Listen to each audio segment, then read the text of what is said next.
আসসালামু আলাইকুম। আজকে আমি আপনাদের একটা ঘটনা বলবো, যেটা শুনে আমি নিজেই অবাক হয়ে গেছি। তাই আপনাদের সঙ্গেও সেটি শেয়ার করছি।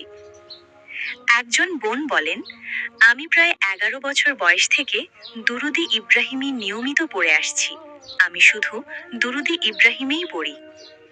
তিনি বলেন, যখন আমরা ছোট ছিলাম এবং স্কুলে পড়তাম, তখন আমাদের শিক্ষকরা দুরুদ শরীফের বরকত ও ফজিলত সম্পর্কে বলেছিলেন। দুরুদ শরীফের এত ফজিলতের কথা শুনেছিলাম যে সেগুলো আমার মনে এমনভাবে গেঁথে যায় যে আজ পর্যন্ত সেই কথাগুলো আমার মনের পর্দায় স্পষ্টভাবে রয়েছে। আমার শিক্ষক একটি হাদিসের মর্মার্থ বলেছিলেন, যে ব্যক্তি প্রতিদিন 1000 বার দুরুদ শরীফ পড়বে, সে মৃত্যুর আগে জান্নাতে তার স্থান দেখে নেবে। এই হাদিস শোনার পর আমার ভেতরে দুরুদ শরীফ পড়ার প্রবল আগ্রহ জন্ম নেয়। তখন আমি দুরুদে ইব্রাহিমী পড়া শুরু করি। প্রথমে আমি প্রতিদিন 500 বার দুরুদে ইব্রাহিমী পড়তাম। ধীরে ধীরে আমার আগ্রহ, ভালোবাসা এবং উৎসাহ বাড়তে থাকে। সেই শখ ও ভালোবাসার কারণে আমার দুরুদের সংখ্যা বাড়তে থাকে। অবশেষে আলহামদুলিল্লাহ, আমি প্রতিদিন 1000 বার দুরুদে ইব্রাহিমী পড়া শুরু করি। আমি প্রতিদিন নিয়ম করে গুনে গুনে 1000 বার দুরুদে ইব্রাহিমী পড়তাম, ভালোবাসা, আদব ও একাগ্রতার সাথে। একদিন আমি একটি স্বপ্ন দেখলাম।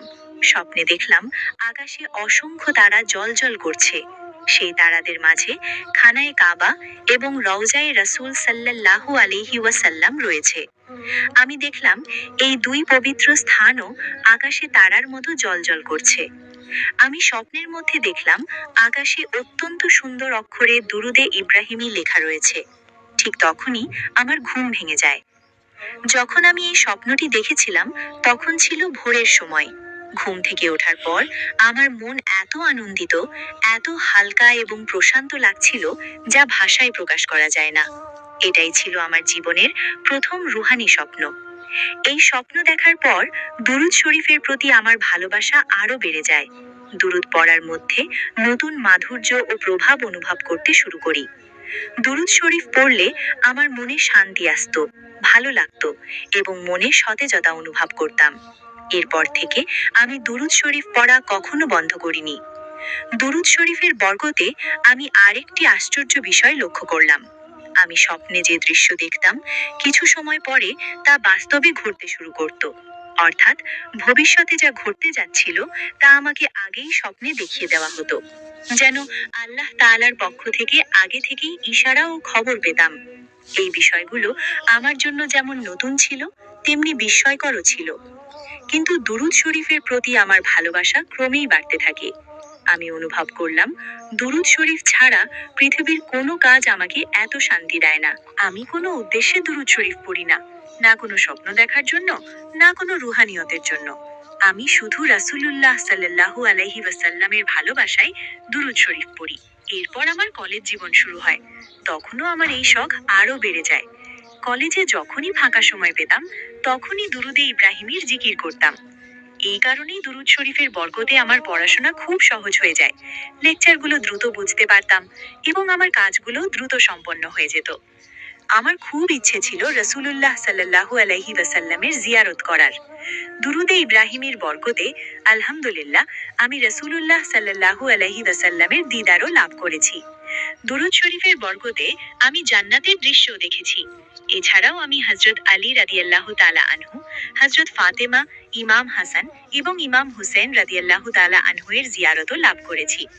এখন আমার অবস্থা এমন হয়েছে যে দুরুদ শরীফের বরকতে প্রায় প্রতি রাতেই কোনো না কোনো রুহানি দৃশ্য বা সাক্ষাৎ লাভ করি। এই বিশেষ নিয়ামতের জন্য আমি যতই আল্লাহর শুকরিয়া আদায় করি না কেন, তা কম হবে। দুরুদ শরীফের বরকতে আমরা সেই জগতের ঝলকও দেখতে পারি যা মৃত্যুর পরে দেখানো হবে। তাই কেন আমরা আজ থেকেই সেই জগতের জন্য প্রস্তুতি নেব না? দুরুদ শরীফের বরকতে আমি আল্লাহওয়ালাদের অনেক জিয়ারত লাভ করি। প্রতিদিন এমন কিছু না কিছু ঘটনা ঘটে যা আমার দুরুদ শরীফের প্রতি ভালোবাসা ও সংযোগকে আরো বাড়িয়ে দেয়। আমি যখন এই বিষয়গুলো মানুষকে বলি, তারা বিস্মিত হয়ে যায়। আমি সবাইকে বলি, আপনারা বেশি বেশি দুরুদ শরীফ পড়ুন। এর জন্য একটি নির্দিষ্ট নিয়ম ও রুটিন তৈরি করুন। মনোযোগ, আদব ও আন্তরিকতার সাথে দুরুদ শরীফ পড়ুন। তাহলে আপনার মধ্যেও এর প্রতি ভালোবাসা বাড়বে, এর বরকত লাভ করবেন এবং আল্লাহর রহমতের ধারাবাহিক প্রবাহে আপনি যুক্ত হয়ে যাবেন। যখন মানুষ আমার কাছ থেকে এসব ঘটনা শোনে, তখন অনেকেই আমাকে দোয়া করার জন্য অনুরোধ করে। কিন্তু আমি সবাইকে বলি, আপনারা নিজেরাই চেষ্টা করুন এবং নিজেরাই দুরূদ শরীফ পড়ুন। তাহলে আপনার জীবনেও এসব ঘটনা ঘটবে, আপনার দোয়াও কবুল হবে এবং মানুষ আপনার কাছেও দোয়ার অনুরোধ করবে। কারণ অন্যের কাছে দোয়া চাইতে বলা খুব সহজ, কিন্তু যে ব্যক্তি এই অবস্থানে পৌঁছেছে, সে কত কষ্ট, পরিশ্রম, পরীক্ষা ও সাধনার মধ্যে দিয়ে গেছে, তা খুব কম মানুষই জানে। তাই আমাদের উচিত সেই ব্যক্তির পরিশ্রম ও সাধনাকে দেখে আমরাও ভালোবাসা, আদব ও আন্তরিকতার সাথে দুরূদ শরীফ পড়া আর সেই মর্যাদা অর্জনের চেষ্টা করা। কারণ আল্লাহর রহমত অত্যন্ত বিস্তৃত, আর যারা বেশি বেশি দুরূদ শরীফ পড়ে, তারা অবশ্যই এই মর্যাদা ও বরকত লাভ করে। এই ছিল সেই বোনটির ঘটনা, যেটা শুনে আমি সত্যিই অবাক ও বিস্মিত। আল্লাহু আকবার।